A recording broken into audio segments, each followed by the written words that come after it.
हाँ भाई, राम राम सभी को। उम्मीद है वैसे भी लोग अच्छे होंगे। तो भी आज हम बात करेंगे जिन्होंने अभी ग्रुप डी की नई भर्ती ज्वाइन की है या फिर जो आगे ज्वाइन करने वाले हैं, तो उन सब की कॉमन क्वेरी है भाई कि हम अपनी स्टडी को आगे कैसे परस्यू कर सकते हैं, स्टडी को आगे कैसे रन कर सकते हैं, परस्यू कर सकते हैं, या फिर हम अपने जो आगे हायर एजुकेशन है उसको कैसे एडमिशन लें और किस तरीके से इसमें सर्विस रूल होते हैं, किस तरीके से हम स्टडी लीव ले सकते हैं और किस केस में हम स्टडी लीव लेने की ज़रूरत नहीं है।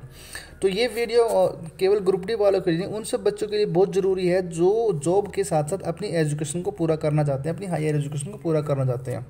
तो वीडियो पूरी देखना भाई, ताकि आपको अच्छे समझ में आए। ठीक है, तो ऐसे कुछ केस बनते हैं भाई जहाँ पे आपको स्टडी लीव की ज़रूरत नहीं होती। जैसे कि मान लो अगर आप जो कोर्स कर रहे हो भाई, वो कोर्स है जो आपका थ्रू ऑनलाइन मोड है, यानी कि कोरस्पॉन्डेंस है, डिस्टेंस है, और इवनिंग क्लासेस के अंदर अगर आपका कोर्स चल रहा है। सीधी सी बात ये है, जैसे नॉन अटेंडिंग हम बोलते हैं भाई, नॉन अटेंडिंग कोर्स है, या फिर आपका जो डिस्टेंस बोलते हैं, डिस्टेंस से अगर कोर्स है उसमें अगर कर रहे हो तो आप वहाँ पे आपको स्टडी लीव लेने की कोई आवश्यकता नहीं है। ठीक है, यानी कि नॉन अटेंडिंग अगर आपका कोई भी कोर्स है तो वहाँ पे आपको स्टडी लीव लेने की कोई भी आवश्यकता नहीं है।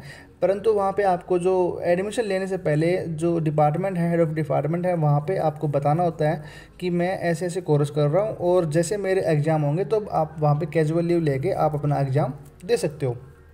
ठीक है, क्योंकि इसमें यहाँ पे सरकार का कहना है कि भाई आप वो कोर्स रन कर सकते हो जिसमें आपका जो ऑफिस आवर है, ड्यूटी आवर है, वो डिस्टर्ब ना हो।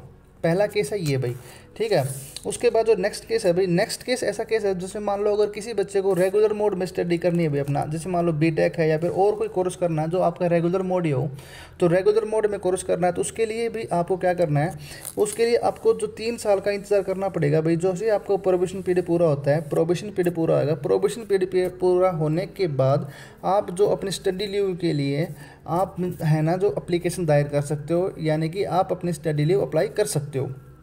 ये रेगुलर मोड के लिए होगा। अगर कोई कोर्स आपको रेगुलर मोड करना है तो 3 साल की जो सर्विस पूरी होने के बाद ही आप अप्लाई कर सकते हो।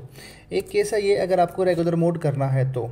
उसके साथ साथ भाई एक जो मेन केस है अभी बच्चों के साथ, वो ये है कि मैं तो ऑलरेडी कोर्स कर रहा हूँ, अपना कोर्स मेरा ऑनगोइंग कोर्स है, यानी कि ऑनगोइंग कोर्स अगर है जो आपने जॉब ज्वाइन करने से पहले कोर्स में एडमिशन ले रखा है, तो उसके लिए भी क्या टर्म एंड कंडीशन है।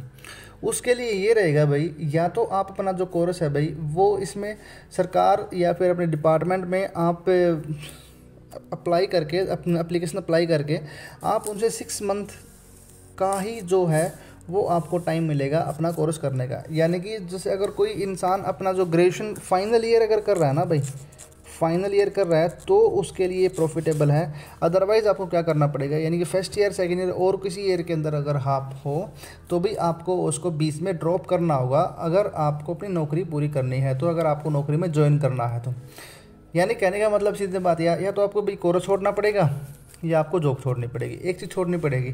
हाँ, आप इस कोर्स को दोबारा आप रन कर सकते हो। अभी जैसे मान लो आपने 1 साल का कोर्स कर लिया कोई भी, उस कोर्स को वहाँ बीच में छोड़ दो और 3 साल की जैसे आपकी जो सर्विस पूरी होती है, तो 3 साल की सर्विस पूरी होने के बाद आप दोबारा से अपनी स्टडी लीव अप्लाई करो और अपना कोर्स जो है, जो 1, 2 या 3 साल जो बचा हुआ है उसको कंप्लीट कर सकते हो। ठीक है भाई, तो ये पूरा नोटिस था जो स्टडी लीव के रिगार्डिंग था, जो मैंने आपको इजी लैंग्वेज में बता दिया है। और भी कोई आपकी ग्रुप डी रिगार्डिंग या सर्विस रिगार्डिंग कोई प्रॉब्लम हो, कमेंट कर सकते हो। और इस पूरे नोटिस को पढ़ने के लिए आप अपना टेलीग्राम ग्रुप है उसको ज्वाइन कर सकते हो। आशा भाई आपको जो मैंने बताया वो समझ में आया होगा। और भी कोई डाउट है तो आप कमेंट कर सकते हो। राम राम सभी को, धन्यवाद।